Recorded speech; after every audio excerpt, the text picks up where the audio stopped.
All right, guys. So about 7:30 roughly this morning.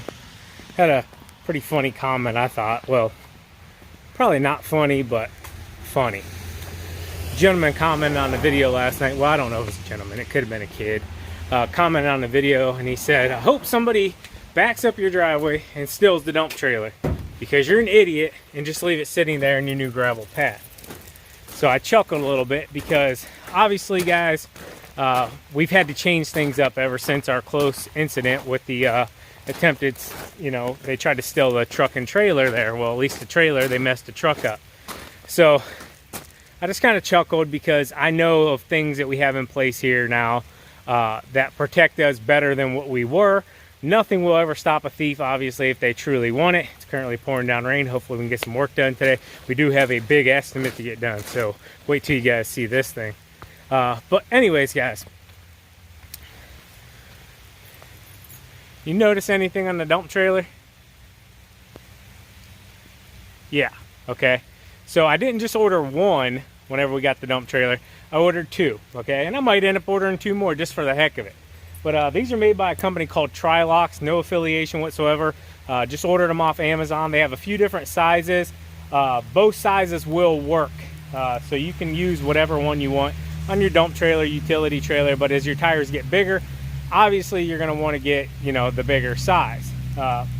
So we went ahead and ordered two. Now, why did I order two and not just one? Shouldn't one be enough? Well, you shouldn't need any technically, but they say somebody could just take one of your wheels off and drive the trailer with, one wheel on one side if they just take one. So we put it both on this side. Now, could somebody technically take both off and put another tire on and take our trailer and go on down the road? Absolutely, they could. If they get away with that, by the time I get out of my house for our other precautions we have here, our other security, if they can do that, I'll tell you what, man, thumbs up to you. You're one heck of a thief. Now, we have some other things in place here also that watch over us, but these are made by a company called Trilocks. I'll show you guys. Really heavy duty steel. They don't move, guys. Lock here, really tough one that would be hard to pick. Not saying it can't be picked, but hey, if a thief wants something, they're obviously going to take it, right, guys? I mean, come on. But hey, I will put an Amazon affiliate link down in the description if any of you guys are interested in these. Be safe, protect your equipment. All right, guys, so if you remember a month and a half ago, I told you need to be putting ads out there that you're going to be aerating, leaf cleanups, etc., etc., etc. Well, TQ's efforts and my efforts are paying off, and we got a request yesterday, late last night actually, about 5 o'clock, to give an estimate to do a aeration and overseed at one of our large commercial properties. You guys have seen this a lot, but we have never overseeded it, nor have we aerated it.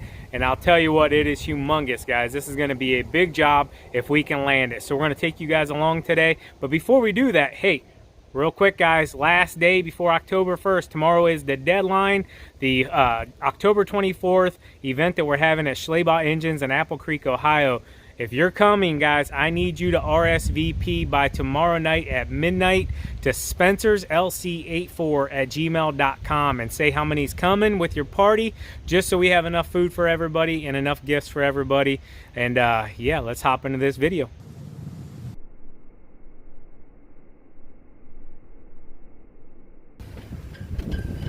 Good morning, TQ. How are you doing on this beautiful Wednesday morning? I tell you, much better now. Somebody had to use the restroom. Woo!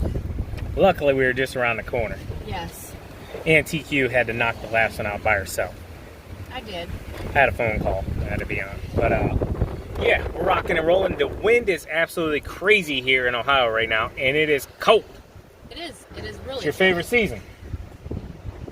Alright, guys, so it's going to be super hard for you to hear me because, I don't know, we got hurricane-type winds here right now in Ohio. It's absolutely crazy. But hey, a customer called here. This is our big commercial property. This property is about 12 acres overall, including the building where it sits at. But they want to get aeration done for the first time ever that we've had this place in 7 years, okay? So they want aerating and doing an overseed.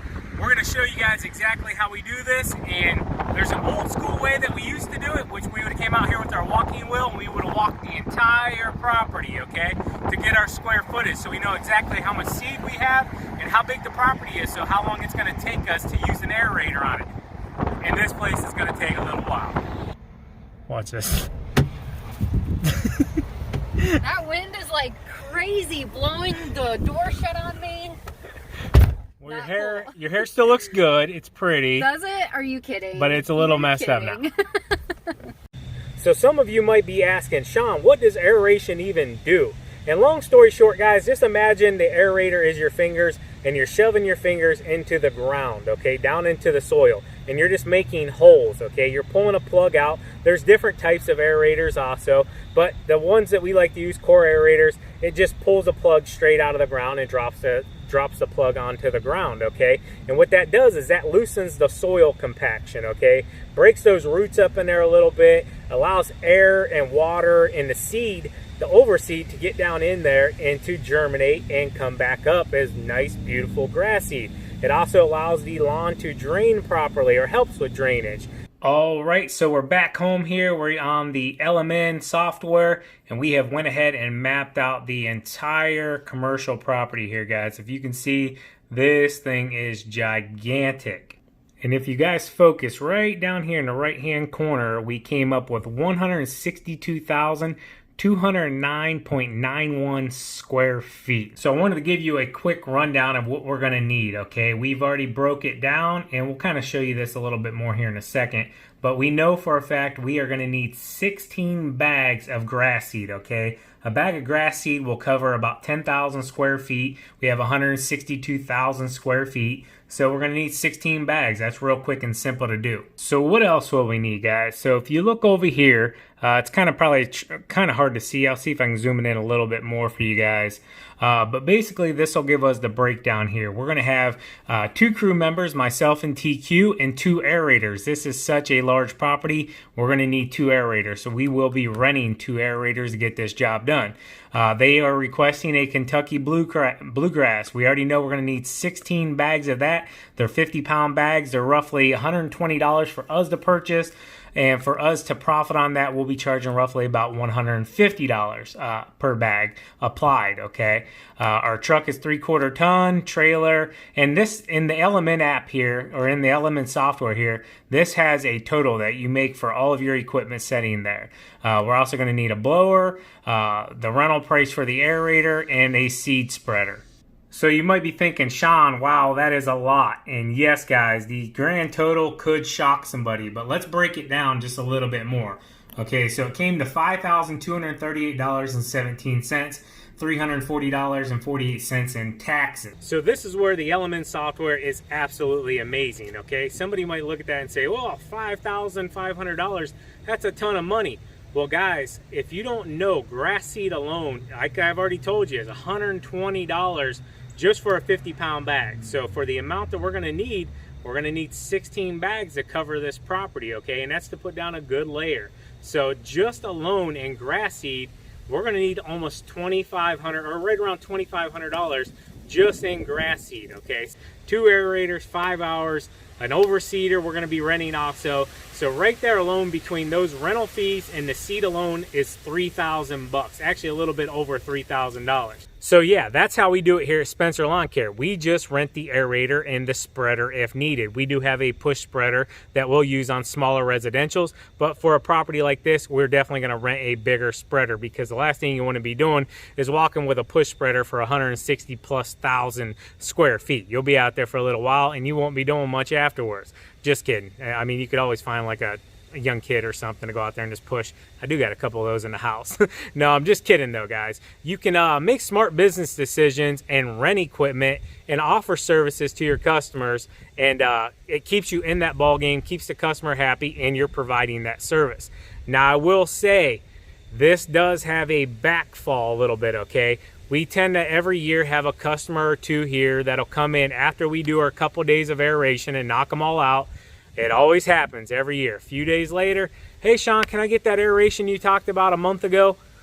Sorry, Miss Smith, we can't do it, you know, unless it justifies us going and renting another machine and it's profitable enough for us to go rent it, you know, or we line up enough customers that want it after the fact that we do all of our aerations, you know, we can then go and rent it again. But We've had multiple times where customers called 3-4 days afterwards, 2 weeks afterwards, wanting aeration done, and we just couldn't offer it to them.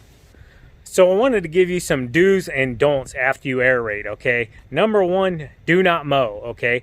Do not roll your lawn after you put down the seed. It's not going to help anything, okay? And more than likely, you're just going to smash the seed, roll it up, pick it, and it's just going to be all kinds of bad. You're just wasting your time, basically. Another thing, a absolute do, make sure you're watering it like crazy, okay? You do not want that seed to dry out, even though if it just sits down in those holes and sits in the lawn and, you know, eventually it rains, this or that, it will start to take root and grow. But you want to make sure you're getting your money's worth. Seed is expensive, aeration is not the cheapest, so make sure you're watering the lawn. And here's a few more tips for you guys, okay? Some of you may not know, you do not want to pick the plugs up after you aerate, okay? If you have a customer that requests you pick those plugs up, you run away. I'm telling you right now, those plugs will break down over a few weeks, a month, and you won't even know they were there. So if you do have a really bumpy lawn and you plan on rolling it, go ahead and just do it beforehand, okay? Go ahead and roll it over, smooth it out the way you want it, and then come in, aerate it, overseed it, water it, and you're gonna have a beautiful lawn whenever it comes springtime. So those are just some of the real benefits to aerating. It's an absolute must if you have hard soil. Like we have here, we have clay, guys. I mean, tons of clay mixed in with our soil. So it really helps our lawn to break it up, get down in there to make those holes and to allow that seed to drop down in there before it germinates. So let us know how you do your aeration and overseeding down in the comments below. As always, keep mowing, keep growing, keep making money, boys. We'll talk to you later. TQ out. Bye.